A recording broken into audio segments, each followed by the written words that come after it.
আসসালামু আলাইকুম everyone, welcome back to my channel. আশা করি আপনারা ভালো আছেন। যারা মিষ্টি বানাতে বারবার ব্যর্থ হয়েছেন তাদের জন্য আমার এই রেসিপিটি।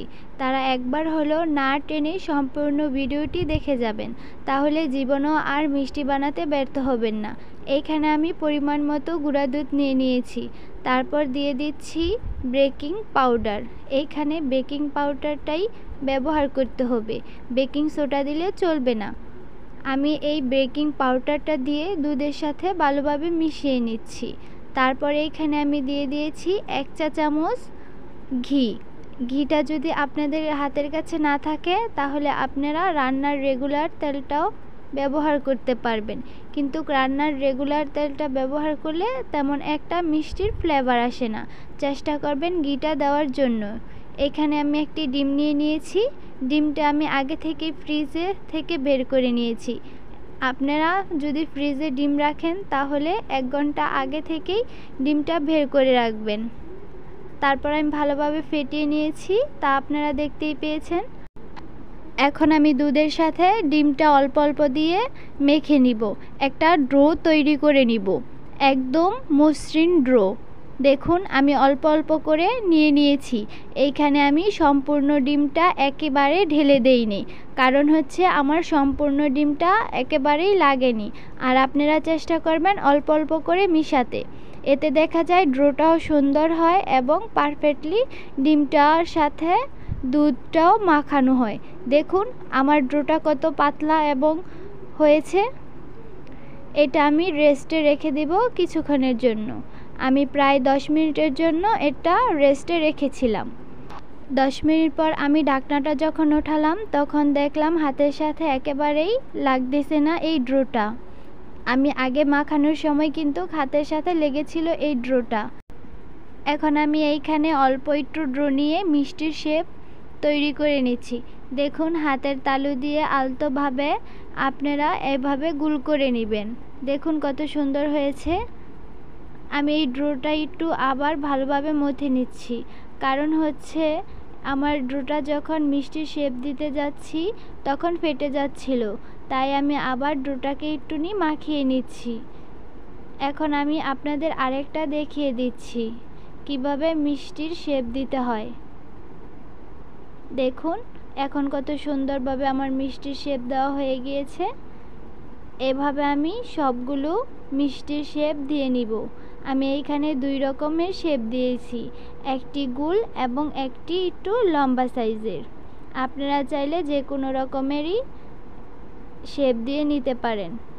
আমি এইখানে আগে থেকেই চুলায় পরিমাণ মতো দুধ দিয়ে জাল করে নিয়েছি এবং তাতে দিয়ে দিচ্ছি 2টা এলাচের মতো। তারপর আমি এইখানে দিয়ে দিব পরিমাণ মতো চিনি। চিনিটা দিয়ে আমি কিছুক্ষণ নাড়িয়ে চাড়িয়ে নিব। চিনিটা গলা আগ পর্যন্ত আমি অপেক্ষা করব। আমার এই রেসিপিটি যদি আপনাদের কাছে ভালো লেগে থাকে তাহলে প্লিজ আমার এই ছোট্ট চ্যানেলটি সাবস্ক্রাইব করে দিবেন। আপনাদের পরিবারের সাথে আমার ভিডিওটি শেয়ার করবেন, যাতে করে তারাও আমার এই রেসিপিটি দেখতে পারে। আমি এইখানে এক এক করে সবগুলো মিষ্টি দিয়ে দিচ্ছি। আমি একসাথে মিষ্টিগুলো দেইনি, কারণ হচ্ছে এইখানে যদি আমি একসাথে মিষ্টিগুলো দিয়ে দেই তাহলে দুধের তাপমাত্রা কমে যেতে পারে আর মিষ্টিটা পারফেক্টলি হবে না। তাই আমি এইখানে এক এক করে সবগুলো মিষ্টি দিয়ে দিচ্ছি। তারপর আমি একটি ঢাকনার সাহায্যে এগুলো ঢেকে দিচ্ছি। ঢাকনায় যদি কোনো ছিদ্র থাকে তাহলে আপনারা অবশ্যই ঢাকনার ছিদ্রটা বন্ধ করে রাখবেন। আর এমন করে যদি বলক আসতে শুরু করে তাহলে বারবার ঢাকনাটা উঠিয়ে দিবেন। যখন বলক আসবে তখনই আপনারা এই ঢাকনাটা উঠিয়ে দিবেন, তাহলে মিষ্টিটা খুবই ভালো হয়। আমি এরকম করে প্রায় 10 মিনিট এমন করে জাল করে নিয়েছি।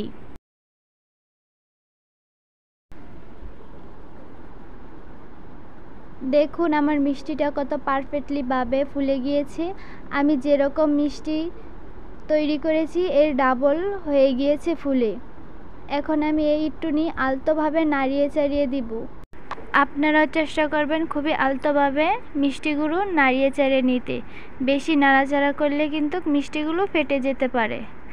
এখন আমি প্রায় 10 মিনিটের মতো এভাবে জাল করে নিয়েছি। এখন আমার মিষ্টি তৈরি করা হয়ে গিয়েছে।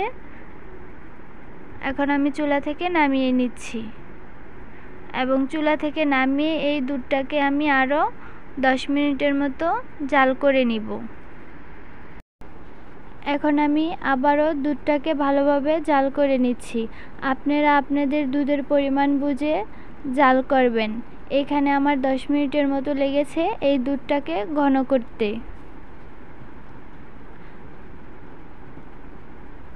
আমার দুধটা প্রায় জাল করা শেষ। এখন আমি চুলা থেকে নামিয়ে নিব এবং দুধটা ঠান্ডা হওয়ার আগ পর্যন্ত অপেক্ষা করব। দুধটা এখন ঠান্ডা হয়ে গিয়েছে। আমি এখন মিষ্টিগুলোর মধ্যে ঢেলে দিব এবং ঢেলে 20 মিনিটের মতো রেস্টে রেখে দিব। এতে করে মিষ্টির ভিতরে রসগুলো ঢুকে যাবে। মিষ্টিগুলো দেখতে যেমন আকর্ষণীয় হয়েছে, মাশাআল্লাহ খেতেও ভারী মজা হয়েছে। মিষ্টিটি কত পারফেক্টলি হয়েছে তা আপনাদের বোঝানোর জন্য আমি একটি মিষ্টি কেটে দেখাচ্ছি। দেখুন মিষ্টিটা কত সফট এবং মিহিম হয়েছে। মিষ্টিটা মাশাআল্লাহ খেতেও খুব মজা হয়েছে। এই রসমালাইয়ের ভিতরে দেখুন কতটা রস ঢুকে গিয়েছে। বাজার থেকে রসমালাই কিনে না খেয়ে স্বাস্থ্যকর এবং নিজের হাতে তৈরি করা রসমালাই খেয়ে দেখবেন, এর স্বাদই অন্যরকম। এই রসমালাই মাশাআল্লাহ খুবই খেতে মজা হয়েছে। আমি আপনাদের একটা দেখিয়ে দিচ্ছি এটার ভিতরে কতটা রস ঢুকেছে। দেখুন আমি হাতে নিয়ে চাপ দেওয়ার সাথে সাথে টস টস করে রস পড়তেছে। আমার রেসিপিটি যদি আপনাদের কাছে ভালো লেগে থাকে তাহলে প্লিজ আমার চ্যানেলটি সাবস্ক্রাইব করে দিবেন। আজ আর নয়, আল্লাহ হাফেজ।